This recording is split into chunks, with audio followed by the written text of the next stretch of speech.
everyone, wish you very namaskar with my full hand. This is Priyanka Chaudhary from MT English International School, Balaguru, Jaipur. Welcome back to our Ramcharitmanas series. As we have seen in our earlier video that when all the goats were in worry and tension, then at the time Hari said something. What did Hari say which removed all the anxieties and worry? Let's listen in this video. Goswami Tulsidas ji has tried to explain that with the help of a doha, which is like Jani Darpo Muni Siddh Suresa तुम्ही लागी धरियो नरि रूपा अनसन्य सहित मनुज अवतारा लियो दिनकर बंस उतारा.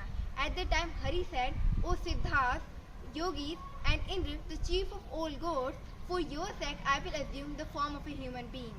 In the glorious solar rays I shall born as a human being along with my part manifestations. As we all know that Hari always comes to the earth whenever there is disaster and disorder all over the earth. And at the time Hari is also going to take birth in the form of Lord Ram. For knowing that, what did Hari say further, connect with us in our next video. Till then, take care, bye bye, dhanyavad, Ram Ram.